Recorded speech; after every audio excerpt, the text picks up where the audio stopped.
Hi, welcome to Nini's Nest. If you're new here, welcome. We have lots of readers here and they know that I read stories most every day. And so if you haven't subscribed yet, go and subscribe to the channel, Nini's Nest. And I would like for all of you today to just go right now and give a thumbs up to this channel, because it helps other children find the channel and be able to join us. So I believe you're gonna enjoy this story today and could give it a thumbs up, but just if you'll do that, it'll really make me happy. Just give it a thumbs up today or hit the like button. We're going to be reading a level 2 I Can Read book. I Can Read, level 2. Flat Stanley and the Firehouse.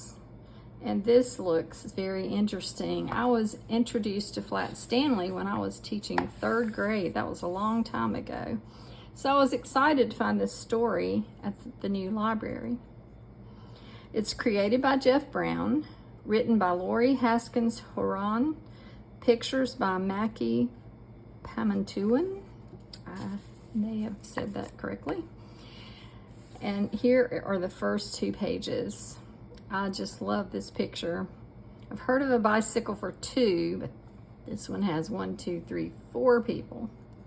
Stanley Lambchop lived with his mother, his father, and his little brother, Arthur.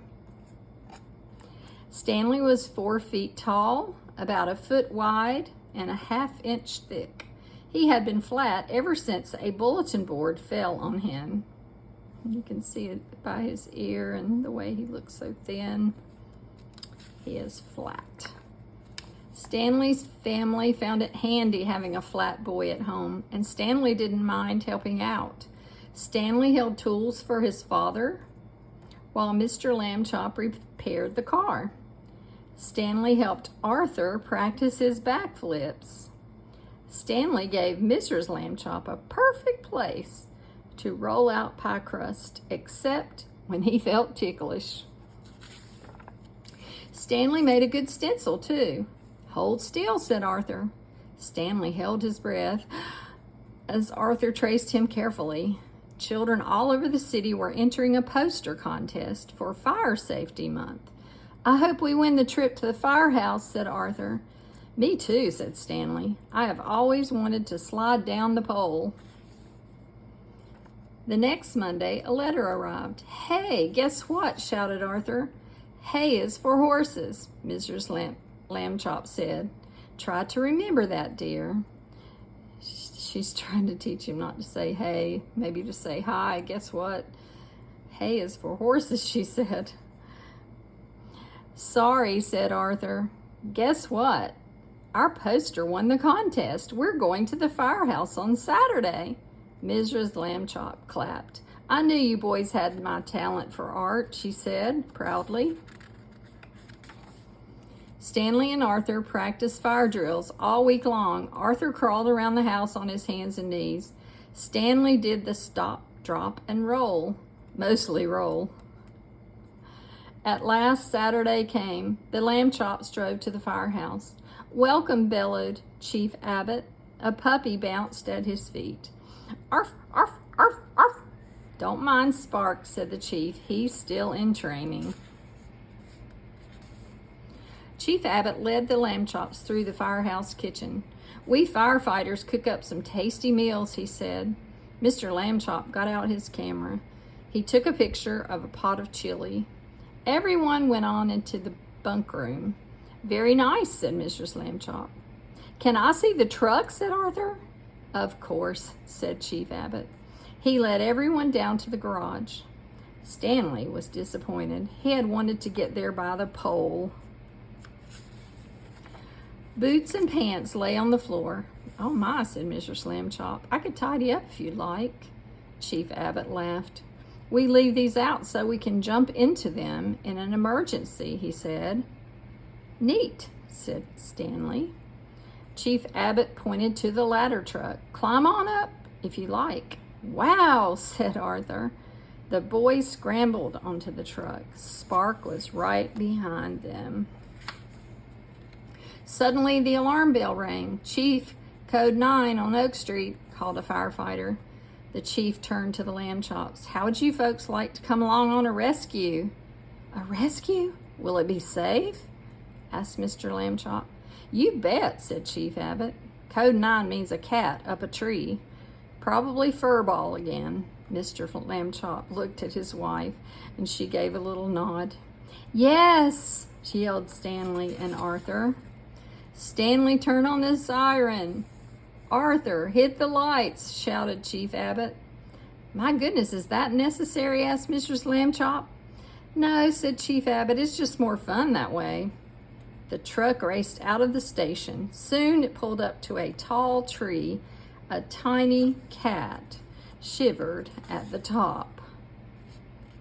I love this picture. She's pretty high up this time, said Chief Abbott. Spark panted at the chief's feet. All right, let's get her down. Two firefighters raised the ladder. The lamb chops moved out of the way. Chief Abbott climbed until Furball was just a few feet away. Good kitty, he said, stretching out his hands. Come here, Furball. Spark started to bark. Arf, arf, arf. For a second, Furball froze. Then she jumped the other way. Furball, cried Chief Abbott. He was too late. Furball was heading for the ground. The lamb chops looked up. Their mouths were open in surprise. I wonder what they're going to do. Anybody have an idea?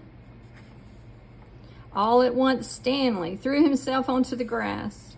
Grab my hands, he told his mother. Mrs. Lamb Chop grabbed his hands. Grab my feet, he told Arthur, but Arthur didn't move. Hey, shouted Mrs. Lamb Chop at the top of her lungs. Grab his feet. Arthur blinked. He grabbed Stanley's feet. Stretch, cried Stanley. Arthur and Mrs. Lamb Chop stretched Stanley between them. They were not a second too soon. Boing, boing, meow. Furball bounced on Stanley's belly, then landed safely on the ground. The firefighters started clapping. Arthur and Mrs. Lamb Chop stood Stanley back up. Arthur looked at his mother. Hay is for horses, he said. Remember? Mrs. Lamb Chop grinned. Good work, Lamb Chops, said Chief Abbott, racing over. How can we ever thank you? Well, said Stanley, there is one thing. Do you know what it is? What else does he want to do? Whee! Stanley and Arthur get to slide down the pole. That was a fun story, and guess what? Stanley, being a flat boy, comes in handy, and this time he helps save Furball.